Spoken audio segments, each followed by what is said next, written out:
Setelah sinar cahaya Holy Lord pergi, Qin Yichen juga memasuki kuil paling pusat Taihao Holy Land dengan Yu 1000 Autumn. Dalam beberapa hari berikutnya, Qin Yichen muncul dari waktu ke waktu di Tanah Suci. Atau datang ke kuil dan tunjukkan Master Pil kelas surga yang telah membuat kesalahan dalam penelitian. Atau muncul di kuil Beihao, dan lihat setiap murid untuk berlatih keras. Karena kedatangan Qin Yichen, suasana di Tanah Suci Taihao akhir-akhir ini juga sangat tinggi. Tanah Suci lainnya mengirim utusan untuk berkunjung setelah mengetahui berita tersebut. Namun, selain Lin Fengying dari Tanah Suci Zhao Tian, Qin Yichen tidak pergi menemui utusan manapun dari Tanah Suci. Bertemu dengan Qin Yichen, Lin Fengying juga terkesan. 2 tahun lalu, mereka masih bermain bersama Ying Xinghui dan yang lainnya di Guyulu. Tetapi hari ini Qin Yichen sudah memiliki status bahwa mereka dapat memandang rendah Ying Xinghui. Di area Tanah Suci ini, hanya ada satu Lin Fengying yang bisa setenar Chen Feng tahun ini. Tapi dia masih putra suci di Tanah Suci Zhao Tian. Apa yang membuat hati Lin Fengying paling tidak nyaman adalah bahwa bahkan anak neter yang mendalam dari Tanah Suci kura-kura hitam, setelah memurnikan spesies roh mutan atribut angin, fisiknya dipromosikan dan dipilih menjadi Seng Tianfu. Meskipun dia tidak pernah kembali, mendalam neter akan menelepon Lin Fengying jika dia baik-baik saja. Di antara rumor itu tidak lebih dari masalah sepele. Lin Fengying tahu bahwa ini adalah tampilan yang disengaja dari mendalam neter. Setiap kali dia menyebutkan ini, Lin Fengying menghela nafas dan mengungkapkan kesedihannya. Kakak Lin, aku punya cara untuk membuatmu mengejar ketinggalan dengan mendalam neter, dan bahkan meninggalkannya jauh seperti biasa. Melihat gerakan Lin Fengying, sudut mulut Qin Yichen membangkitkan senyuman yang sepertinya menculik seekor kelinci putih kecil. Jika angin 1000 dan salju ada di sini, saya harus tahu bahwa produk ini pasti ingin menyakiti orang lagi. Apakah ini benar? Tanda seru. Namun, Lin Fengying yang naif, meskipun berdiri di depan yang sama dengan Qin Yichen, tampaknya tidak tahu apa arti senyuman yang terakhir. Nah, Saudara Lin, metode yang saya katakan sangat berbahaya. Bahkan jika Anda sedikit ceroboh, itu mungkin akan jatuh. Qin Yichen mengangguk, berkata dengan serius. Selama aku bisa melampaui mendalam neter, aku bersedia mencoba apa saja. Lin Fengying melambaikan tangannya, kata menggertakkan gigi. Fisik Saudara Xuan telah melampaui Anda, dan sumber daya yang dia terima di Istana Surga Suci sama sekali tidak terbayangkan. Jika Anda ingin mengungguli dia, mungkin hanya saya. Qin Yichen menatap mata Lin Fengying dan berkata dengan serius. Kakak Lin, kamu harus berpikir jernih. Ini bukan drama. Kakak Qin tidak perlu membujukku lagi. Kamu bisa mengatakan sesuatu, apa? Lin Fengying memiliki warna merah di matanya.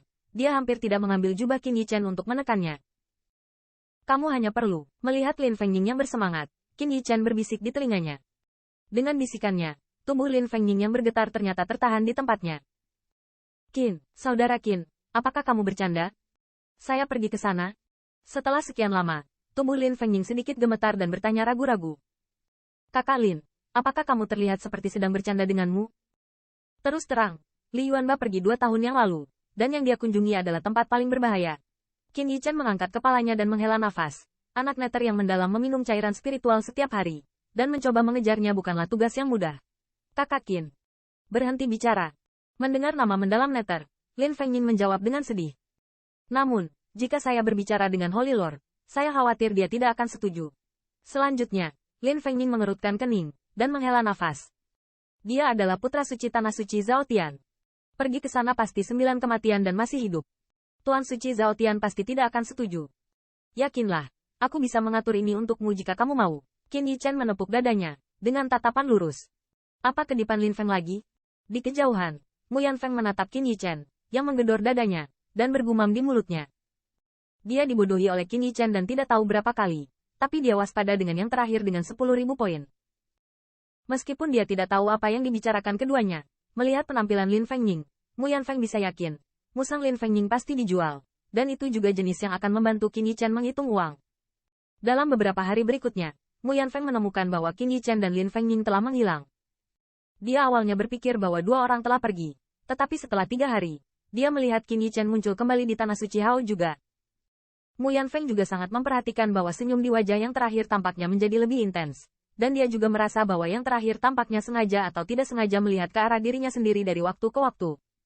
Mu Yanfeng yang telah dibodohi dan berpengalaman tidak mudah dibodohi. Dia sangat waras dan menjaga jarak dengan Qin Yichen.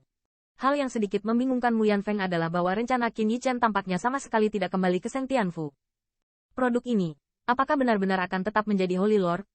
Melihat siluet yang menyilaukan di mana-mana kecuali kultivasi, mata Mu Yanfeng tidak bisa menahan keraguan. Namun, meski penasaran, Mu Yanfeng tidak secara khusus menguji nada Qin Yichen untuk menjaga jarak, dan Yu Seribu Qiyu bahkan lebih tidak sabar karena Qin Yichen bisa tinggal di Tanah Suci untuk waktu yang lama. Untuk apa dia tinggal di sini? Sama sekali tidak sedikit pendapat. Pada hari ini, Qin Yichen, seperti biasa, duduk di puncak gunung tertinggi di Tanah Suci Taihao dan berlatih. Pada saat tertentu, matanya yang tertutup tiba-tiba terbuka. Musim gugur Yu Seribu di Tanah Suci Taihao juga berubah secara dramatis, tiba-tiba mendongak. Hai, sepotong antara langit dan bumi ini, tiba-tiba sinar cahaya, paksaan yang kuat, tiba-tiba menyebar. Di Tanah Suci, murid yang tak terhitung jumlahnya juga induktif. Mata mereka bergetar dan melihat ke langit. Dan segera, murid orang yang tak terhitung jumlahnya tiba-tiba menyusut. Di atas Tanah Suci Tahu, cahaya dan bayangan raksasa yang tak tertandingi berdiri dengan tenang di udara. Di balik cahaya dan bayangan itu, matahari yang terik berhenti, memancarkan sinar cahaya yang tak berujung. Sinar cahaya yang indah mengalir keluar, dan seluruh asal sejati antara surga dan bumi tampaknya mendidih saat ini. Paksaan yang mengerikan menyelimuti seluruh Tanah Suci Taihao. Melihat cahaya dan bayangan, kulit Yu Seribu Qiyu juga sangat kental, dengan keterkejutan yang kuat di matanya. Akhirnya datang, di puncak gunung, Qin Yichen juga bergumam, dan perlahan berdiri.